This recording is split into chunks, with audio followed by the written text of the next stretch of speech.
Karyn Bryant for MMA H.E.A.T. I'm here with Daniel Cormier. DC, he is taking on Dan Henderson at UFC 173 in the co-main event. First question I asked Dan, and first I'll ask you, is about the different wrestling styles. And a comment was made while we were eating lunch that freestyle wrestling might be more advantageous. How do you see this? I believe freestyle wrestling wins. You know, I mean, you can't ask a freestyle wrestler if he's going to get out wrestled by a Greco-Roman guy. So, yeah, I believe my style of wrestling is it's better for mixed martial arts because I'm attacking legs. I'm not just fighting in the clinch. You know, I'm trying to actually attack from different positions. You know, I think I have a little more variety in my takedowns. I'm sorry. Yeah. Well, it's interesting too with Dan. This is somebody who we know you have a lot of respect for. At what point do you think that the respect angle is going to click off and the now I gotta hurt you angle is going to come in? Well, I mean, as soon as we get ready to fight, you know, I mean, weigh-ins, it's over. Once weigh-ins are over and we do the stare down, it's all business. You know, I mean, I've trained for Dan Henderson this whole training camp, so as much as I respect him, I've already turned it over. You know, I can still respect him in, you know, here, and I'll respect him at the weigh-ins and everything else, but the moment the weigh-ins are over and Dan and I go our separate ways for that last 24, 30 hours, he is now my opponent and the guy I have to beat on Saturday night. What did you think of his fight with Shogun, his performance there? Did you see any vulnerabilities? Well, yeah, I mean, you know, I think more than any time in his career, Dan showed some vulnerability. I mean, you know, a lot of people rave about his chin and how tough he is. And he did show that, but you also saw him get knocked down twice, and that never used to happen. You know, before he used to just eat those shots and continue to go forward. You saw him get knocked out in the Vitor Belfort fight. So it's a lot of fights now that's showing that you know, maybe the damage of a long career is starting to show. But that doesn't diminish for you the importance of beating somebody like Dan, right? Not even close. I mean, he's still Dan Henderson. Yeah. And you saw in the Shogun fight that even when he was down and out, he still got it done. You know what I'm saying? He still, from like this, you know, he turned around and just punched. And he knocked Shogun out. I mean, I like my nose, you know. You know, I don't want it to be changed forever, as Shogun's is going to be, but it doesn't diminish it. But as a competitor, I have to see those things, and I have to identify them, and I have to find a way to exploit those weaknesses that I now see in this game. Do you feel too that there's a sense of really needing to go out here and do well? You didn't get to fight Rashad. You fought Patrick Cummins instead, which was, you know, a fight that everybody pretty much knew you were going to take, and you took it as you should have and as expected. Whereas this one with Dan now is really the type of competition you should be having. Yeah, exactly. You know, I should and I want to be fighting the best guys in the division. I would much rather stand across the cage from Dan Henderson, then Jon Jones, and Alexander Gustafsson, and Glover Teixeira, like all the best guys in the division as I go forward in my career. And this is in line with that. You know, I've always said from the beginning, Bigfoot Silva led to Josh Barnett. Josh Barnett led to Frank Mir. You know, like, I like that when it's constantly going up because that's when I'm going to compete at my best. And, you know, Dan Henderson's that guy. He's that type of guy that's won everything he's done. I know you and Jon Jones have had your words back and forth. What did you think of his performance against Glover? I thought he looked great. I thought he looked great against Glover Teixeira. I thought he looked like he can make adjustments. I thought that he just pretty much said, I'm the bigger, stronger, badder man, and that's how I'm going to fight you. And Glover is a big guy, and I never expected Jon to be able to fight him and beat him up the way he did. He literally just beat him up the whole time.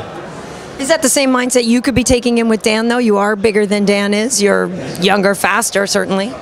I could, but, you know, Dan always has the ability to finish a fight so fast, as with Glover. But, you know, I got to get through this fight, and I got to get through this fight the way I'm supposed to get through this fight. I mean, people thought Jon Jones was going to beat Glover Teixeira, and he went out there and he did that. He went and he beat him up just like people thought he was going to do. I have to do the same thing. If you want to be considered amongst the best, like Jon, you want to be talked about like Gustafsson. When you go in there with a guy that you're supposed to take out, you go out there and you take him out. And that's what I have to do on Saturday. Especially when you look at those odds. Well, after what the guy just told me, I mean, holy cow. Somebody's betting or something. People are betting their money. So, I mean, it just shows that what I've done so far, you know, people have faith in it. You know, that they're willing to put their hard-earned money down. Because those lines don't start out as that our due day. I I don't know enough about betting, but I think there's an initial idea, and then based on where people are laying their money, I think that's how it changes. You know, obviously, people have taken stock in what I've done so far, and they believe that I can continue to do that on Saturday night. I'm sure someone in the comment section will explain betting to us. Yeah, so usually you get to train with Cain. He's had a shoulder injury. He's been making movies. Now he's Cain Velasquez doing tough Latin America. So who have you been training with to prepare for the H-bomb? I got a guy named Ernesto Ancona that throws a really big right hand. This guy named Dwight Clark, Davin Clark. They're just really good fighters. You know, not well known, but just really good fighters. And yeah, they've helped me because not only am I worried about Dan's right hand, you know, he's got a lot of power in his left hand too, and he's just got big power, and he also has very, very serviceable wrestling. So I've got guys that can wrestle, I've got guys that can defend, and I've got guys that can grapple. So I've used them all, man. I change them out every round. Yeah, and lastly, I should ask you, as TJ Dillashaw, a man with a nice wrestling background, in the main event is going to face Renan Barao. How do you think that fight's going to go? He's got a tough battle ahead of him. You know, I mean, I just think that maybe he's like, I think he's maybe like a year away from a fight like beating a Barao. Now, can he do it? Yes. Will he do it? I wouldn't bet. But all I hope is that him taking this fight now doesn't affect him in a year or two whenever he's ready for a guy like Renan Barao. Renan Barao is one of the top 2 fighters in the world. So there is no downside in losing to a guy like that. He's that good.